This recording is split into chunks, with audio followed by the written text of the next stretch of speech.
بسم اللہ الرحمن الرحیم۔ السلام علیکم۔ ماہ شعبان اسلامی لحاظ سے 8واں مہینہ ہے۔ اس ماہ میں نبی کریم صلی اللہ علیہ وآلہ وسلم بڑی کثرت سے نفلی روزے رکھتے۔ حضرت انس بن مالک رضی اللہ تعالیٰ عنہ سے روایت ہے، جب رجب کا مہینہ شروع ہو جاتا تو نبی کریم صلی اللہ علیہ وآلہ وسلم یہ دعا مانگا کرتے: اے اللہ، رجب اور شعبان کے مہینوں میں ہمارے لیے برکت عطا فرما اور رمضان تک پہنچا۔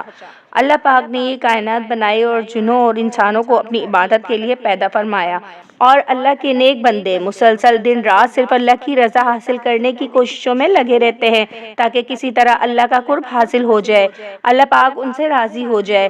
اللہ تعالیٰ کا قرب حاصل کرنے کا سب سے بڑا ذریعہ فرائض کی ادائیگی ٹھیک طرح سے کرنا ہے۔ اللہ کو عبادتوں میں سب سے زیادہ اپنے بندوں کے فرائض کی ادائیگی پسند ہے، اور فرائض کی ادائیگی اللہ کریم کو سب سے زیادہ محبوب ہے۔ لیکن اللہ کریم جو کہ اپنے بندوں سے 70 ماؤں سے زیادہ محبت کرتا ہے، اس لیے اللہ کریم نے اپنے بندوں کی بھلائی کے لیے رحمت کرتے ہوئے نفلی عبادتوں کی بھی ترغیب دی ہے۔ مزید معلومات جاننے سے پہلے اگر آپ ہماری ویڈیو میں نئے ہیں تو ہمارے چینل کو سبسکرائب کیجیے اور بیل آئیکن کو آل پر سیٹ لازمی کیجیے تاکہ ہماری آنے والی ہر نئی ویڈیو کا نوٹیفیکیشن آپ تک بآسانی پہنچ سکے۔ اللہ پاک نے نفلی عبادتوں کی ترغیب اس لیے دی کہ انسان اللہ کا قرب حاصل کر سکے۔ اللہ کا یہ ہم مسلمانوں پر کتنا بڑا کرم ہے۔ شعبان المعظم کا مہینہ بہت اہم مہینہ ہے۔ اس مہینے میں نبی کریم صلی اللہ علیہ وآلہ وسلم اور مہینوں سے زیادہ عبادت کیا کرتے تھے۔ نوافل اور روزے اس مہینے میں رکھتے، کسی اور مہینے میں اتنا روزوں کا اہتمام نہیں فرماتے۔ حضرت عائشہ رضی اللہ تعالیٰ عنہ فرماتی ہیں کہ میرے جو روزے رہ جاتے ان کی قضا میں شعبان کے مہینے میں ادا کرتی۔ نبی کریم صلی اللہ علیہ وآلہ وسلم کا فرمان ہے کہ جو آدمی اللہ کے راستے میں ایک دن کا روزہ رکھتا ہے، اللہ اس کے چہرے کو 70 سال کی مسافت تک جہنم کی آگ سے دور کر دیتا ہے۔ کسی بھی مہینے کی برکت اور فضیلت کے پرکھنے کا معیار اس میں کی جانے والی عبادت پر موقوف ہے۔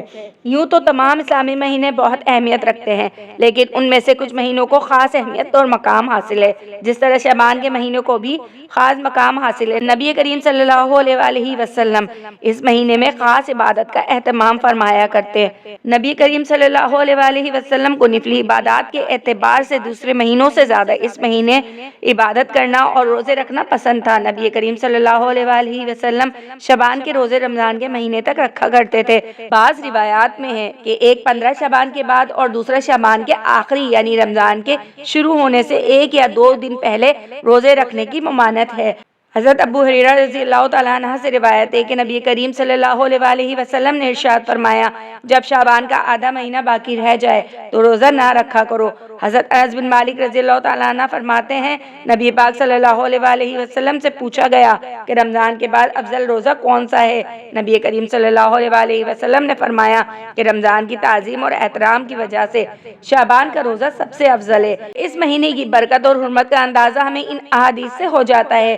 رجب اور شعبان کے مہینوں میں نبی کریم صلی اللہ علیہ وآلہ وسلم رمضان کی تیاری شروع فرمایا کرتے۔ اس مہینے کو شعبان اس لیے کہا جاتا ہے کیونکہ اس مہینے میں عرب پانی اور سبزہ زمین کی تلاش میں نکلتے تھے، چونکہ عرب میں صحرا ہے، پانی کی کمی ہے، اور جب تلاش ہو جاتی تو اپنے سرداروں کو خبر دیتے اور اس طرح پورا قافلہ وہاں چلا جاتا تھا۔ اس لیے اس مہینے کو شعبان کا نام دیا گیا۔ چونکہ شعبان کا مہینہ رمضان کی تیاری ہے، اس لیے ہمیں کوشش کرنی چاہیے اس میں اگر ہم کسی کبیرہ گناہ کو کرنے میں مصروف ہے تو شعبان کے مہینے میں اس سے توبہ کر لینی چاہیے۔ اگر کسی سے لڑائی ہوئی ہے تو صلح کر لینی چاہیے، اور اگر کسی کا حق کھایا ہے تو اس کا حق ادا کر دینے کی کوشش کریں۔ اگر آپ کی گنجائش نہیں ہے تو بات کر کے معافی مانگیں، اور جس طرح آسانی ہو دونوں فریق بیٹھ کر طے کر لیں، اس طرح ادائیگی کر دیں۔ حرام سے خود کو دور کریں، حلال روزی کمائیں، کم کھا لیں لیکن حلال کھائیں۔ اللہ کو راضی کرنے کا یہ مہینہ بہترین مہینہ ہے۔ تمام گناہوں سے توبہ کریں، اس مہینے کی فضیلت کو سمجھیں اور اس مہینے کا احترام کریں۔ اللہ ہم سب کو گناہوں سے دور رہنے کی توفیق عطا فرمائے اور اپنی رحمت ہم سب پر عطا فرمائے، آمین۔